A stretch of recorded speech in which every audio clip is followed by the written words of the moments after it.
नमस्कार विद्यार्थी मित्रो, बीकॉम भाग 1 फायनान्शियल अकाउंटिंग सेमिस्टर 2 पेपर 2 यामधील पहिलं जे युनिट आहे सिंगल एंट्री, त्यामधील आपण तिसरा प्रॉब्लेम गेल्या तासाला त्यामधील पहिला भाग पाहिलेला होता. आता या तासाला आपण त्यामधील दुसरा भाग म्हणजेच trading profit and loss account आणि बॅलन्स शीट पाहणार आहोत. गेल्या तासाला आपण total debtors account, total creditors account आणि ओपनिंग बॅलन्स शीट तयार केलेली होती. यावरून आपल्याला अनुक्रमे टोटल डेटर्स अकाउंट वरून आपल्याला क्रेडिट सेल्सची फिगर मिळालेली होती.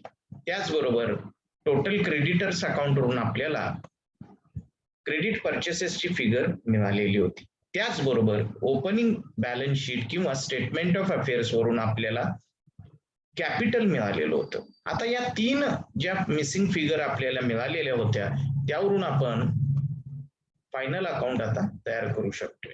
तर फायनल अकाउंट साठी आपण trading profit and loss account आणि बॅलन्स शीट आखून घ्यायचे आहे. सर्वप्रथम यामध्ये ओपनिंग आणि क्लोजिंगच्या फिगर्स ज्या ज्या काही आहेत त्या आता आपण पाहूया. म्हणजे यामध्ये आपल्याला ओपनिंग स्टॉक, क्लोजिंग स्टॉक दिलेला आहे. याचा अनुक्रमे पोस्टिंग हे ओपनिंग स्टॉकचं नेहमी आपण पोस्टिंग हे ट्रेडिंगच्या डेबिटला टू ओपनिंग स्टॉक असं करत असतो. त्याचबरोबर क्लोजिंग स्टॉकचं पोस्टिंग हे ट्रेडिंग अकाउंटच्या क्रेडिट साईडला बाय क्लोजिंग स्टॉक, त्याचबरोबर बॅलन्स शीटच्या असेट साईडला आपण करत असतो. तर हे क्रेडिटर्स, आता आपण क्लोजिंगच्या सगळ्या फिगर्स बघणार आहोत. क्रेडिटर्स 14,500 हे बॅलन्स शीटच्या लायबिलिटी साईडला जाईल. डेटर्स बॅलन्स शीटच्या असेट साईडला, फर्निचर, प्रिमायसेस आणि एअर कंडिशनर हे अनुक्रमे सर्व बॅलन्स शीटच्या असेट साईडला पोस्टिंग होईल त्याचं. तर बघूया आपण ते पोस्टिंग कशा प्रकारे होईल. ट्रेडिंगच्या डेबिटला टू ओपनिंग स्टॉक 19,800 आपल्याला दिसेल. क्लोजिंग स्टॉकची एंट्री बाय क्लोजिंग स्टॉक ट्रेडिंगच्या क्रेडिटला 1,13,200 आपल्याला दिसतील. त्याचप्रमाणे बॅलन्स शीटच्या असेट साईडला स्टॉक आपण 1,13,200 लिहिलेला आपल्याला दिसेल. आता पुढे या पोस्टिंग किंवा अजून एक फिगर राहिली त्यामध्ये की क्रेडिटर्सची जी काही फिगर आहे ती बॅलन्स शीटच्या लायबिलिटी साईडला लिहिलेली आपल्याला दिसेल 14,500. त्यानंतर क्लोजिंग फिगर्स मांडून झाल्यानंतर आता आपल्याला काय दिले ते पाहूया. कॅश ट्रान्झॅक्शन्स किती आहेत आता बघूया. कॅश ट्रान्झॅक्शन मधलं काय काय दिलेलं आहे आपल्याला. आता हा ओपनिंगचा कॅश बॅलन्स आहे 15,000, त्यामुळं त्याची नोंद जी आहे ती इथं घेतलेली दिसणार नाही आपल्याला.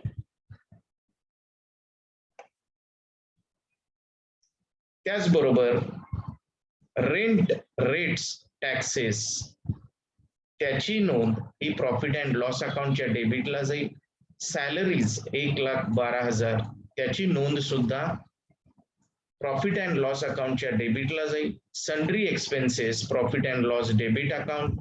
सन्ड्री इन्कम, आता हे इन्कम आहे म्हटल्यानंतर हे इन्कम जे आहे हे प्रॉफिट अँड लॉस अकाउंटच्या क्रेडिट साईडला जाईल. तर बघूया आपण काय काय पोस्टिंग केलेलं आहे ट्रेडिंग P&Lच्या डेबिटला. इथं आपल्याला दिसेल सॅलरी, सन्ड्रीज एक्सपेन्सेस आणि रेंट, रेट्स अँड टॅक्सेस 11,500 आपल्याला दिसतील. त्याचबरोबर प्रॉफिट अँड लॉस अकाउंटच्या क्रेडिटला बाय सन्ड्री इन्कम 16,500 आपल्याला दिसेल. आता drawings by Chetan, loan from Tushar आणि कॅपिटल इंट्रोड्युस्ड या तिन्ही नोंदी ज्या आहेत, drawings, loan from Tushar, capital introduced या तिन्ही ज्या फिगर्स आहेत. आता कॅपिटल जे अगोदरचं आहे त्याच्यामध्ये हे नवीन कॅपिटल 12,000 ऍड करायचं आपण, बरोबर. तर अगोदर जी फिगर आलेली होती कॅपिटलची ती आपण इथं मांडलेली दिसेल तुम्हाला, जी आपण ओपनिंग बॅलन्स शीट वरून लिहिलेली आहे. ती कॅपिटलची फिगर ही 2,37,800. त्याच्यामध्ये हे जे नवीन कॅपिटल आहे ते ऍड केलेलं आपल्याला दिसून येईल. म्हणजे 2,37,800 हे आपल्याला स्टेटमेंट ऑफ अफेअर्स वरून आपल्याला ही जी बॅलन्स शीटची फिगर मिळालेली होती त्यामध्ये 12,000 रुपये ऍड केले.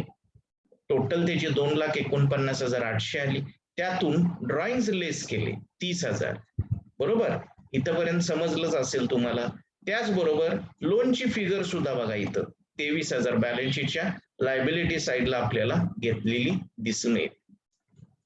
त्याचबरोबर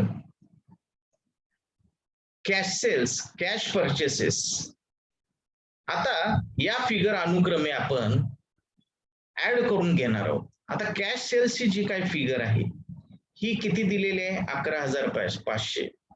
आता ही 11,500 आणि आपल्याला टोटल डेटर्स अकाउंट वरून फरकानं जी काही फिगर आलेली आहे हे बघा इथं 1,69,000 म्हणजे 11,500 अधिक 1,69,000 ही फिगर आपल्याला ट्रेडिंगच्या क्रेडिटला बाय सेल्स लिहिलेली दिसेल. कॅश प्लस क्रेडिट ती 11,500 अधिक 1,69,000 अशी मिळून 1,80,500 आपल्याला लिहिलेली दिसून येईल. त्याचप्रमाणे परचेसेसची फिगर सुद्धा तुम्हाला कॅश परचेसेस अधिक क्रेडिट परचेसेस म्हणजे कॅशची जी टोटल क्रेडिटर्स अकाउंटला फरक आलेला आपल्याला दिसेल. क्रेडिट परचेसेस 1,42,500 आणि कॅश परचेसेस जी आहे ती 15,000 म्हणजे 15,000 अधिक 1,42,500 अशी फिगर ही आपल्याला 1,57,500 आलेली दिसून येईल. त्याचबरोबर ओव्हरड्राफ्ट, आता ओव्हरड्राफ्ट आहे म्हणजे कर्जच आहे. तो ओव्हरड्राफ्ट जो आहे तो 1,07,200 दिलेला आहे.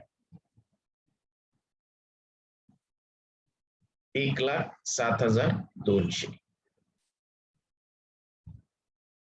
हे इथं लिहिलेलं आपल्याला दिसून येईल. 1,07,200. आता काय राहिलेलं बघूया आपण.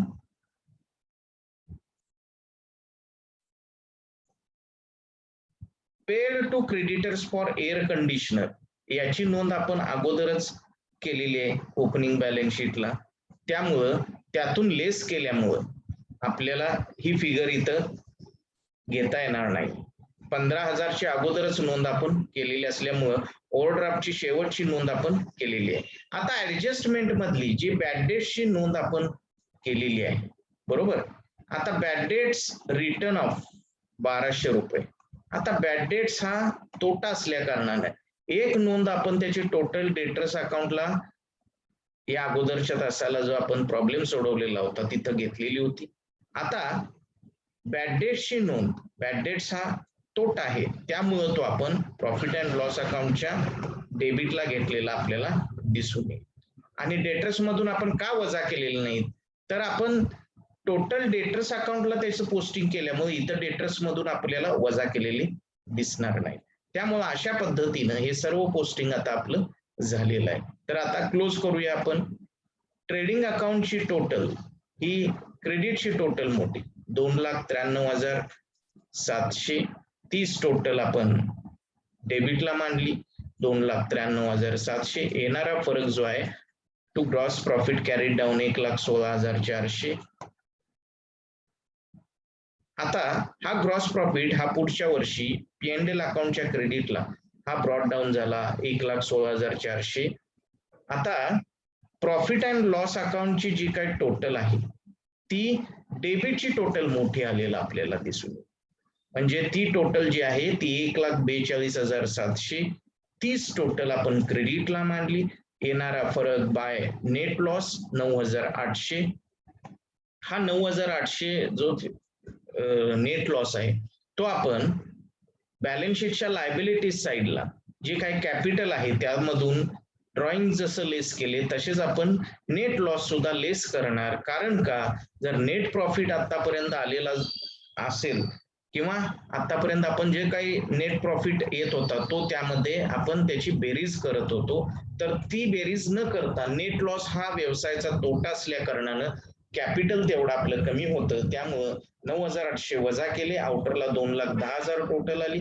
अशा पद्धतीनं जी काय बॅलन्स शीट आहे ती आपली 3,54,000 700 ला क्लोज होईल. म्हणजे असेट साईड सुद्धा तेवढ्यालाच टोटल होईल. फक्त या प्रॉब्लेम मध्ये एअर कंडिशनरची जी काय ऍडजस्टमेंट आहे ती फसवी आहे. कारण तुम्हाला एअर कंडिशनरचे किती इफेक्ट आपल्याला होतात त्या गोंधळून जाण्यासाठीच अशा पद्धतीनं ऍडजस्टमेंट मध्ये दिलेले आहे. असेटला पण नोंद आहे एअर कंडिशनरची, त्याचबरोबर ओपनिंग बॅलन्स शीटला पण आपण त्याची नोंद केली होती क्रेडिटर्स फॉर एअर कंडिशनर्स म्हणून. त्यामुळं हा प्रॉब्लेम सोडवत असताना शांत डोक्यानं व्यवस्थित सोडवणं, कारण का दोन नोंदी एअर कंडिशनरच्या येत असल्यामुळं आपला गोंधळ होण्याची शक्यता नाकारता येत नाही आणि त्या गोंधळामुळेच आपण परीक्षेला हा प्रॉब्लेम सोडवत असताना चुका करण्याची जास्त शक्यता आहे. त्यामुळं हा प्रॉब्लेम सोडवत असताना डोकं शांत ठेवणं, गोंधळून न जाता व्यवस्थित पोस्टिंग करणं, म्हणजे आपला हा परीक्षेमध्ये प्रॉब्लेम चुकणार नाही. तर तुम्हाला हा प्रॉब्लेम कळलाच असेल. हा जरा प्रॉब्लेम ट्रिकी आहे. वेगळ्या दोन ऍडजस्टमेंट आहेत, बॅड डेटची ऍडजस्टमेंट, एअर कंडिशनरची ऍडजस्टमेंट. अशा पद्धतीनं हा प्रॉब्लेम, या दोन ऍडजस्टमेंट जर सोडल्या तर या प्रॉब्लेम मध्ये तसं काहीच अवघड नाही. मी अपेक्षा करतो की हा प्रॉब्लेम आपल्याला समजला असावा. जर काही प्रॉब्लेम लेक्चर ऐकून सुद्धा जर काही शंका असेल तर आपण मला विचारू शकता.